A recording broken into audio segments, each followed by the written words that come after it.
Welcome back and welcome to episode 3. Over this series, we have gone from math of attention to big model families. Now comes the part you can use every single day. How do you actually get results out of these models? There are two main ways you can change what you say to the model, that is prompting, or you can change the model itself, that is fine tuning. Today we'll cover both with examples. Let us finish strong. Quick recap. We learned attention and how it powers BET, GPT and Vision Transformer. So you understand what is happening under the hood. Today is the practical payoff, and there are two levers you can pull. Lever 1 is prompt engineering. You can change what you say to the model. It is fast, it is free, and it needs no training. Lever 2 is fine tuning. You can change the model itself by training it a little more on your examples. We'll spend first half on prompting and second half on fine tuning.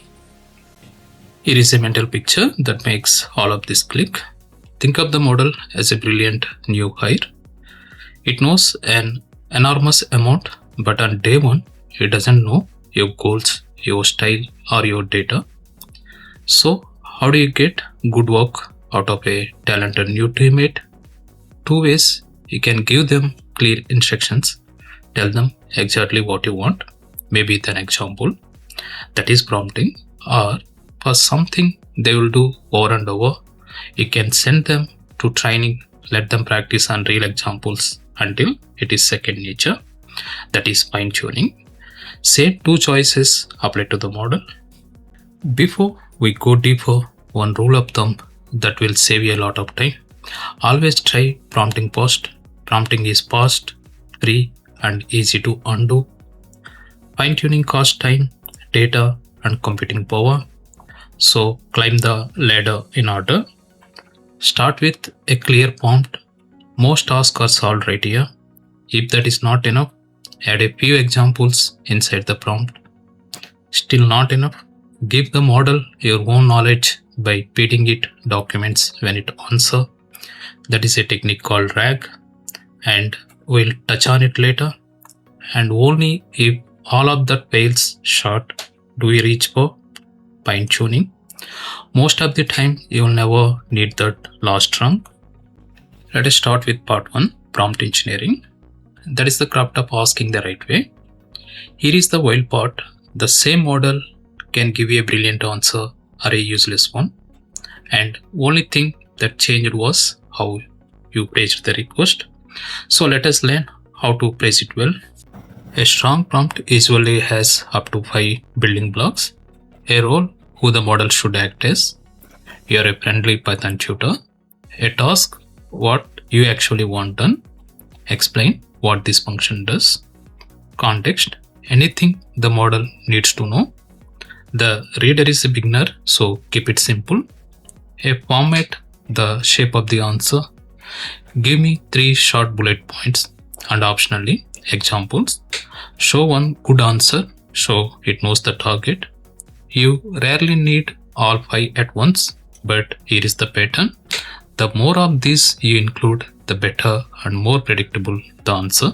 Technique 1 and most important, be specific, vague in, vague out. Look at weak version, write about dogs. The model has no idea what you want, so you get a generic rambling paragraph. Now the specific version, write 3 friendly tips for first time puppy owners, 1 sentence each.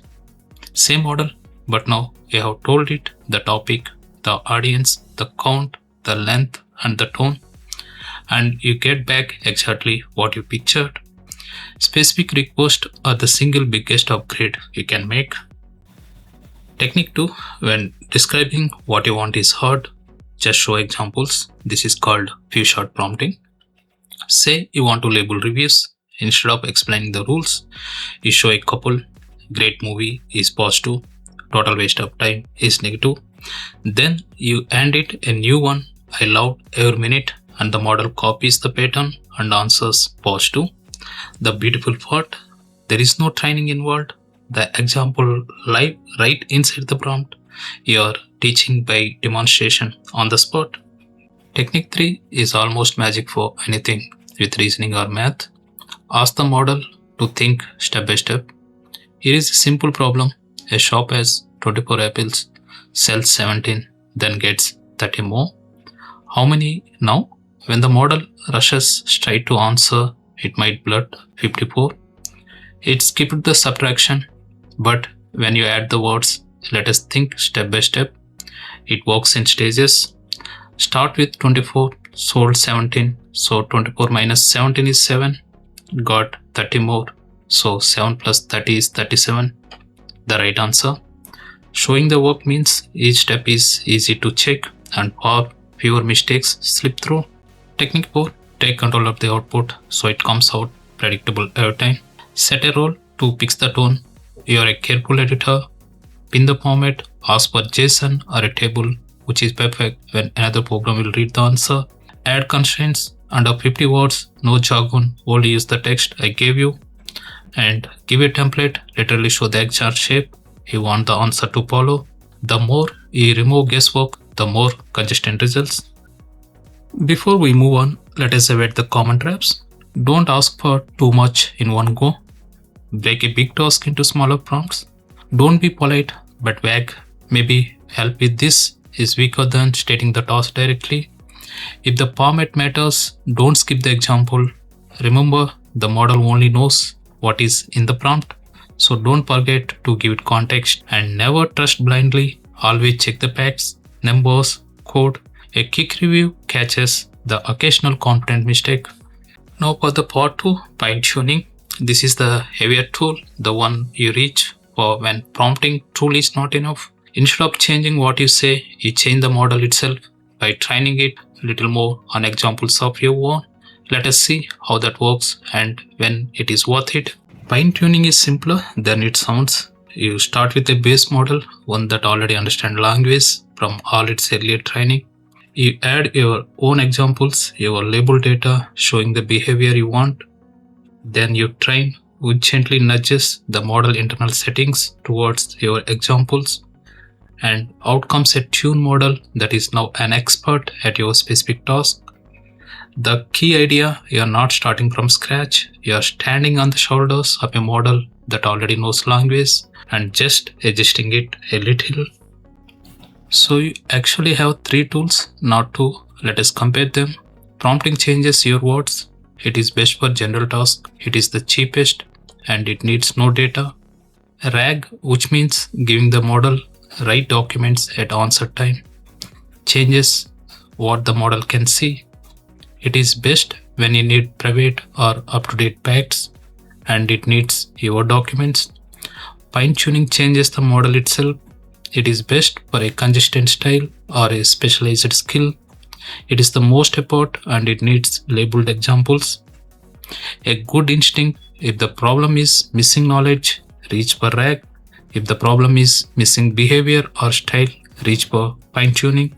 Now full fine-tuning, retraining an entire model is heavy and expensive. Most people can't do it on their own machine, but there is a clever shortcut called LoRA. Instead of changing whole model, LoRA freezes original weights, leaves them completely untouched, and trains a tiny add-on alongside them. That add-on is often around 1% of model size. You get most of the benefits of fine-tuning for a small fraction of the cost. That is the trick that makes fine-tuning realistic on a single GPU or even a modest laptop. Let us make the prompting side real. Using the pre-Hugging Face library, we load a text generator and then we build a clear structured prompt. Notice the rule, the task and the format all spelled out. We hand it code we want explained and ask the model to continue. Everything we talked about in part 1 in just a few lines. The structure is what makes the answer good. And here is the fine-tuning side, the affordable way. We start from a base model, then within a few lines, we wrap it in small LoRa adapter. When we print the trainable parts, look at the numbers. We are only training about a quarter of 1% of the model. everything else stays frozen. After this, you train it on your examples using a standard trainer. That's a real runnable starting point you could try on a pre-GPU today. And that is the series. Look how far you come. In episode 1, attention, how a model decide what matters. In episode 2, BET, GPT and vision transformers, one idea, 3 families. And today, prompting and fine-tuning, how to get great results from math of attention all the way to a model tuned on your own data. And now you have the full picture. Where to go next? Build a small project end to end. Try RAG over your own notes. Fine tune with LoRA and a pre GPU, or read the original attention paper. You will understand it now. Thank you for watching the whole series. It really means a lot. If it helped, a like and subscribe go a long way. See you in the next one.